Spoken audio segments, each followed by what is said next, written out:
Hi there and welcome to The Perspective. I'm Blaze Hope. With me is Stephen Locke from Edelman, the head of public affairs for Southeast Asia, to discuss the results of the 2015 Trust Barometer survey. Stephen, Edelman, you're one of the largest, if not the largest, PR firms in Indonesia. Is that right? I think so. It's hard to be certain because Indonesia doesn't tend to have very transparent league tables, but we're about 140 people here, and yes, we think we're probably at or close to being number one. You hold annual surveys across several countries at the same time. Does the focus change, or is it constant, at least for the past few years? The Edelman Trust Barometer we originally started 15 years ago, and the idea of the firm was to try and find out why trust, particularly between public and business and government, had broken down. In the immediate aftermath of the so-called War of Seattle at the WTO talks, we tried to understand why there is this disconnect between trust from people and trust in government. And we've been running this survey now for 15 years. 7 of them, we've been running it here in Indonesia. And we ask the same questions around the world.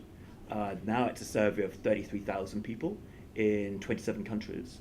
And at the top level, it looks at trust in government, business, media, and trust in NGOs. And then we kind of drill down consistently across all of those countries into a number of trust drivers to really understand what it is that builds trust and how people gain it, and sometimes how they lose it.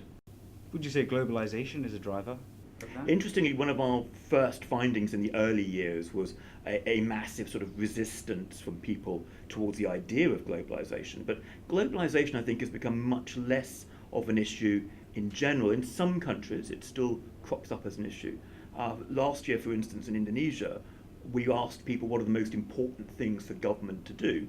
And not surprisingly, infrastructure was the number one thing. But one of the questions we asked was, how important is it for government to create an open and fair market?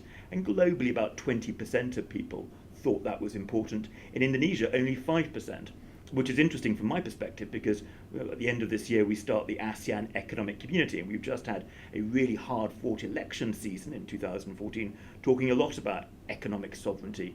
Some people would call it economic nationalism. So I think it's going to be a very interesting challenge to see how President Widodo, having been elected on that platform of economic nationalism, will now go and say, well, by the way, we're now joining this ASEAN Economic Community and getting people to accept that single block of trade. Do you think he'll be able to say that credibly? Well, he's running out of time, I think, to start the process of communicating it. It's quite a big mind shift. We're seeing some policies which are quite protectionist. So, for instance, the banking bill that's before the DPR to restrict foreign ownership, in some people's minds, is a protectionist measure which doesn't seem, wholly aligned with AEC, although actually it's quite consistent with banking law in other ASEAN countries. Mm-hmm. So I think communications need to start pretty early on that if the people are not to think the government has kind of sprung this surprise on them, because I think actually there's quite low awareness amongst the Indonesian population in general about AEC. Okay, we'll bring you back to the survey. Business, media, NGOs, government. Why those 4 institutions? We see those as being the 4 big institutions that drive, if you like, the development of a country. In Indonesia, over the last couple of years, we've seen trust in government improve. Last year, in 2014 survey, it improved and it showed a kind of increase in trust in the Indonesian institutions of government, largely, we think, as a result of the Jokowi effect in Jakarta. In the 2015 survey, we've seen a huge jump, a 16 percentage point jump in trust in government in Indonesia. Now that, I think, is the Jokowi effect.